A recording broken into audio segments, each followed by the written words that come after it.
Hi, I'm Reese and I'm co-owner of Passion Productions. We're a production company from Liverpool that have been working now for nearly 7 years, and this year in particular we really want to kind of ramp up the output of production that we're doing for ourselves. So by doing that, we've decided to make 12 videos per year to go on YouTube that can be cut down and put into reels. Now, before we jump into it, one of the things I will say is within these 12 videos, there's going to be loads of different things, whether it be color grading, video tips, like business tips, and amongst that, we're going to try and get the rest of the team on camera, just to give a bit of context of our size and kind of scale of where we're at. Now, with 2023 being the biggest year for startup production companies, I thought for us it would be a good time to make our intro video, with the topic being what if 5 or 6 tips for people that want to get into this space that they might not have considered before doing so. Basically stuff I wish I knew about and I was super naive to even thinking about. A little bit about us and then we can jump straight into it. Like I said, we've been doing this for 7 years now and we've gained quite a bit of experience and we've built up a team around us, and that team consists of 6 people. There's me, Ben, there's Dylan, Jack, Kelsey, Tiffany, and soon hopefully we can be adding to that as well. That's just to give you a rough idea of the scale that we're at. We operate out of our studio in Liverpool.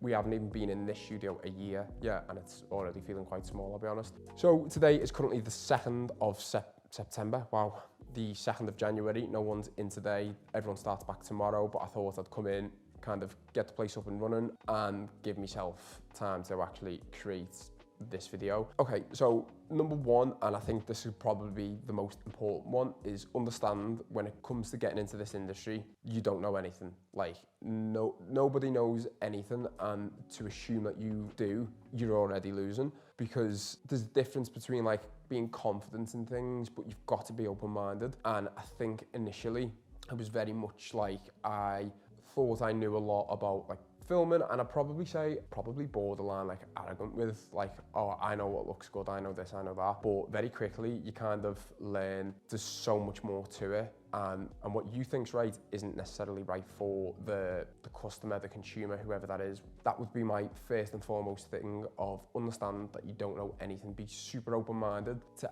absolutely everything. That's not just with filmmaking, that's across the board. That's with like networking, that's how you market your business. How do you kind of pitch things to people? There's no right way to do it. I've spoke to so many creatives that have their own way of marketing or their own way of filming. And you know, I know filmmakers that won't use Sony. We exclusively use Sony. And you've got to be super open-minded so that kind of everyone's got their own likes and dislikes, and there's no kind of one right answer for everything. I think if I would have been more open-minded sooner, we would have been where we are maybe a year ago. But I was very kind of closed off to how different systems work and stuff like that. For example, when you are a one-man band, just a single videographer, you might have a way of doing things, a way of editing, a workflow. But then as you gain people to expand the business, that might have to change. And that doesn't necessarily mean like what you were doing was wrong, but it's now not applicable because there's more of you. And when they kind of ask, oh, why are you doing things like this? If you're not open to that idea, that might put them off and you might be slowing yourself down. So it's really important to just have an open mind and be confident with everything, but don't be closed off to things. Okay, point number 2, something that I've only recently learned, probably the mid to back end of 2023, and that is being good at running a business and having like a skill set, like being good at video or photo. It's like 2 completely different things. And what we couldn't do up until last year, the back end of last year, was run a business. Didn't know how to do it, but we were good enough with a camera that the work kept coming in. So we've been able to just kind of keep going.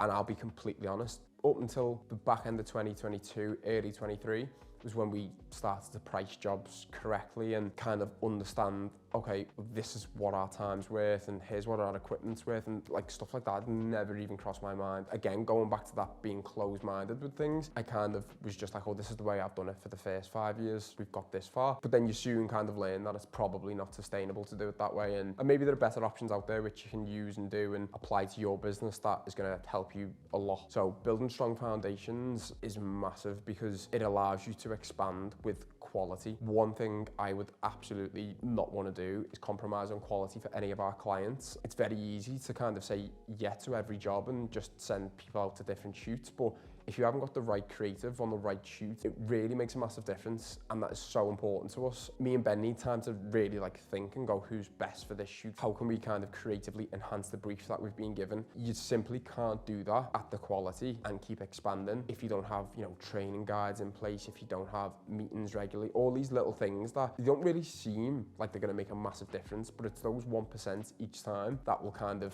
make sure that your foundations are strong and you can go much further at a much better rate. Okay, number 3, and this links on to what I've just said, hiring the right people. That's such a strange one because it's such like a mental battle, because when you're running your own business and you see the money coming in and you see the money going out, you have that decision to make of like, okay, what do I want? Like everyone wants to earn money, that's just obvious, but what's the trade-off? And me and Ben sat down, we spoke, and we were like, we want to work with people that kind of push us creatively. I don't believe that we could have the best production company in Liverpool if I never hired anyone better than me. Initially, we were awful at business. I think we both knew it, but without actually saying. And it wasn't until we actually went with a business advisor or a business consultant that we actually was like, shit, we haven't got a clue about any of this. Whereas now it's like, we know about cash flows, budgets, forecasting. We can kind of predict what the VAT is going to be, what our tax bill is going to be. Again, going back to the cash flow, making sure we've got money in place. And you don't realize sometimes how anxious you can actually be until you are like the opposite of that.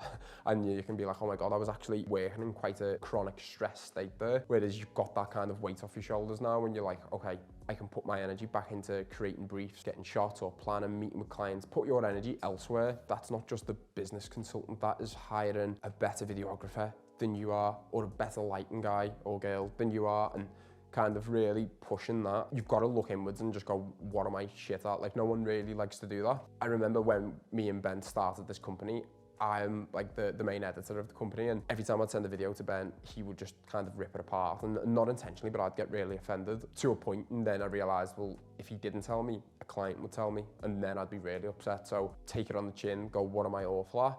And go and hire that right person. And that is so important for the growth of your business to be able to take that next step. Okay, number 4 is that equipment is expensive. This is a really expensive thing to get into. And I know people will say, like, you see loads of YouTubers and like, oh, you only really need a camera and you can get into this for very little cost, and it's just not true. If you want to get into this and you want a production company, even if you just are a videographer and you want to make really good videos, it's a lot of money, and don't let anyone tell you otherwise, because it is. If you're focused on quality, then you'll soon learn that you'll just need another lens, and the computer you're editing off could be a little bit better, and maybe the tripods that you're using could be a little bit better. And if you're going to get a light, it would be good to have a few back and lights. Probably find that you need a controlled environment, so you're renting a studio. Well, long term, you may as well buy a studio. And I personally find it becomes a lot more real when money starts coming out of your bank, your business bank or personal. And I feel like not only does that add stress onto it, if you're wanting to get into this, it must be because you enjoy it, and that can dampen that a little bit. So it's important that you're aware that things are expensive, your equipment needs to be insured, and once you get into this world, there is so many, it's like it is just set up to take your money. ND filters,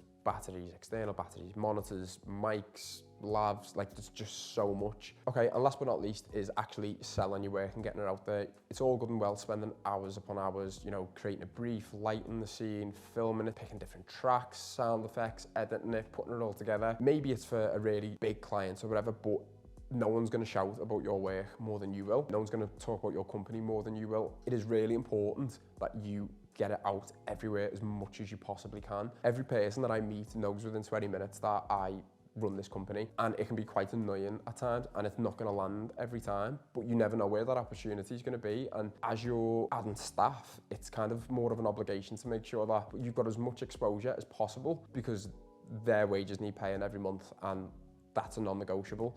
So you've got to make sure this thing's ticking. And one of the ways to do that is to be talking about your company constantly. You literally have to be your biggest fan when it comes to that. For example, take Coke or McDonald's. Like, they're two of the biggest, most well-known companies in the world, and equally they spend the most on marketing every single year without fail. I think it was Coke, McDonald's and Apple. They're in the billions of what they spend on their market, what they budget every year for marketing. There's no coincidence that the 3 biggest companies also spend the most on marketing, because the more eyeballs you can get in front of, the better your chances, the better success rate. And if you've got the quality to match it, then it's just an easy sell every time. Obviously, you won't have the budget to start with to be able to start throwing loads of money behind paid ads or whatever the marketing tool is that you're going to go with. But what you can do is you can talk about it constantly, create videos. Every single person that you meet, come in contact with, you can make sure that they know you have got a company and you're looking for work. Like some of the opportunities that I've got by just letting people know that, oh yeah, I run this production company. People that you'd never even think of, they end up getting in touch, and a friend of a friend has got a clothing line or X, Y, and Z, and that's kind of how you end up there. And you know, it's that cliche saying of like, it is quite lucky how some of the opportunities will come up, but they'll never come up if you aren't shouting about it from the rooftop. So make sure that you do. And finally, the last thing that I will say is, before we started this company, I always liked the idea of running a business. I always liked the idea of having my own thing. And I always thought that meant like I could be off whenever. I could just be like, well, I don't want to work today, I'm not going to. That is the furthest thing from the truth. That means that nobody in this company is going to exceed your standards. So you've got to set them, which means that you're going to be doing long hours. You're going to get in before everyone else. You're going to leave after everyone else 9 times out of 10 for the next 5 or 6, 7, however many years. And that's like a non-negotiable as well. That comes part and parcel with it. Like, you can't expect anyone that you hire to do or care more than you. And so many people I speak to say like, oh, that doesn't appeal to me. And I fully get it. And I understand why not everyone runs a company, because it's hard, it is stressful, and there's long hours. So make sure you learn to like coffee, because you'll drink a lot of it. So there are my 6 things that I think that you'd have to take into consideration if you're going to start a production company in 2024. Share this around if you think it's relevant to, you know, maybe a friend or something like that wants to get into video. This is definitely not putting them off, because it is one of the best jobs in the world. The fact that we get paid to do this is an absolute luxury, but it's not always just amazing on what you see on your screen. There's a lot of hard work that goes with it, and it's worth knowing. And I wish someone would have told me these 6 tips before I started.